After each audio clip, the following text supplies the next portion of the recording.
Yeah. four competitions is much more than, 99% of people were ever going to do.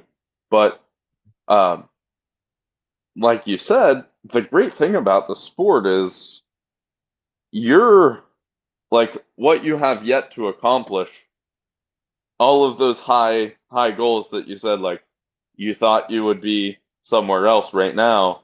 Maybe it's just a little bit later down the road. Like we could do this into our 40s at a very high level, which to me is exciting. You got 20 years of good Yeah. lifting left. Incredibly exciting. And that's also, again, a testament, just because everything ties back together all the time. That's a testament to the intelligent training, managing fatigue, managing load. Um, because you want to do this into your 40s, because we love this sport. If you're really in it for the passion of it, the love of it, aside from any accolades or anything, you should be excited, like you said, that you can do this at a high level into your 40s, and you can do it, into your 60s, 70s, and beyond, to some degree. Yeah, for sure. And I don't know. I mean, I don't know how you feel, but I see myself just lifting weights until I probably die or I'm crippled, one of the two.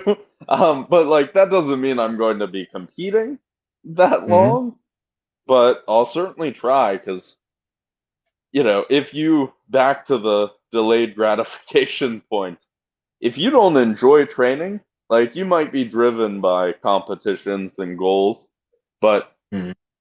for the amount of time that you have to put in for one competition that's every so often, like there are better sports to, you know, get that gratification.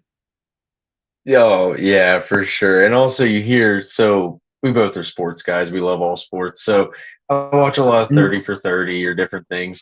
And you hear about these guys that, like, oh, yeah, after practice, he is, going to the club or doing drugs or participating in this or that. And it's like, in our sport, the amount of things you give up for a meet prep, because it's all down to this one day. Like, I don't get 16 Sundays in a row, or I guess 18 now or whatever, to redeem myself if I don't perform well because I did whatever, stupid thing.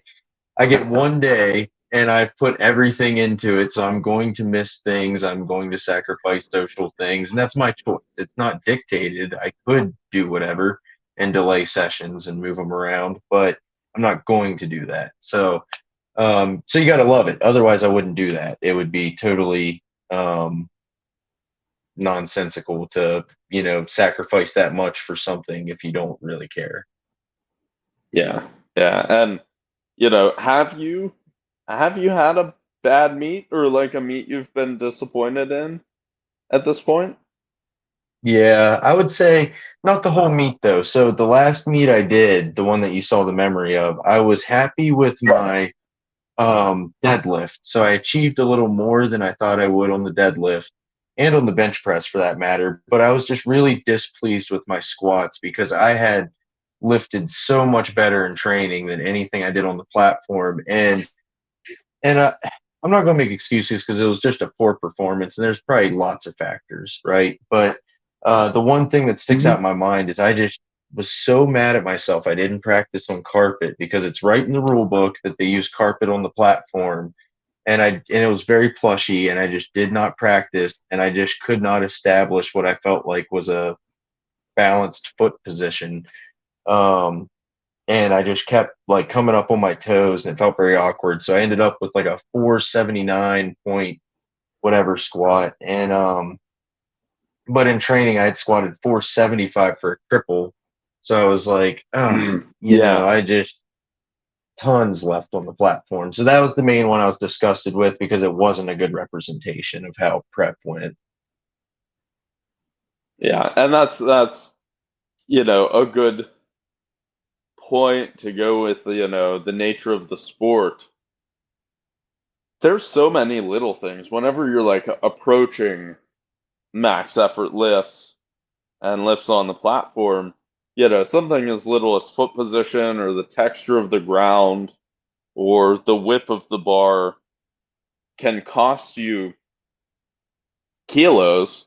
And then uh, I would be willing to bet. I mean, depending on like how many squats you made or whatever, but people watching probably thought like, "Oh, you did a great job," or your family who was there or whoever was there. Like they don't know any better, but in your head, you're like, training went better. Like it should have set me up better than Yeah. 479 or whatever was on the bar. Yeah, and I've been there. I honestly, what's hilarious, this past nationals, uh, it's my favorite meet. Like to win a national championship at the open level is like, I'll never forget that. But Oh yeah. the powerlifter Great. inside is like, I didn't perform my best on any of the three lifts. Like I knew I was capable of more. So Right. um, I was like, in my head, it's not one of my best meets as far as like performances go. So it's funny that's the perception of the crowd or people looking in versus someone in the head of the lifter, I guess. Yeah, absolutely. Like you said, it's just crazy to think that like there's a difference between, like you said, what is the meet you hang your hat on for like career wise and what is your best performance. Like those do not have to be synonymous or be the same meet at all. And your favorite meet doesn't have to be the one where you got your first national championship. It may be for it's up to you. It's personal. Um, Right. but there's so many things at play. Like I loved the last meet I did just because of the people who put it on. It was a very good, well ran meet, so even though I was displeased with my squats, I was overall liked that meet better than the previous ones I had done. Um, even though I wasn't super happy with the performance. So powerlifting's unique in that respect. Every football player would probably cite the Super Bowl as, probably their best and best performance, but powerlifting, it can be different. That's true, yeah. And uh like you had mentioned, the powerlifting's unique at least because you have three lifts. You said you kind of made it up with your deadlift and your bench, having a pretty good day. You probably can look back, or at least in time, because time heals all wounds a little bit, or at least that's how I feel with some of my poorer performances. Um, but like looking back, you're like, okay, that was a decent day deadlifting, even though squat might not have been what I wanted it to be. Yeah, and I'm quick to forget about it, which is one of my strengths, and I think it's something people should try to develop if you don't do good with this. But after I was, mad with squats, or not really mad, but displeased, immediately I was like, well, I got a bench. So that kind of all goes out the window because you can't undo it. So moved on to bench and deadlift and everything was good. So even right after the meet, I'm already over it. And obviously the stakes aren't quite as high as like a national championship or something. Um, that would be much more momentous to win. But I'm quick to let go of it. I'm like, you got to move on. Even if I had performed to the best of my potential, I would have still got second. I know my placing wouldn't have changed either way. Mhm. Um, Okay. so yeah, it wasn't nothing to really be mad about. You just got to execute better. So I was a little upset with myself, but I'm not going to stew on it. You just got to do better. There's no sugarcoating it. Just do better. Yeah. I can't remember. You didn't play baseball in high school, did you? No, I played football as a funny mix of sports. I played football, wrestled, and then was on the bowling team. Gotcha. Gotcha. Yeah, because I I think I knew you were in either bowling, golf, or baseball, but I couldn't Yeah. place which one of those three. That makes sense. And I think bowling probably has a similar thing. I always think to myself, like, and I have this bad habit. I need to crush the habit, but I miss third benches all the time. Like, I don't miss squats that actually, I don't miss squats at all, really. unless I get called on depth. And then I'll miss a deadlift occasionally if I'm pulling for a win or whatever, and I just can't. But bench, for whatever reason, I like constantly miss benches. And in my head, I always think back to baseball because, and I just call it the like baseball mentality.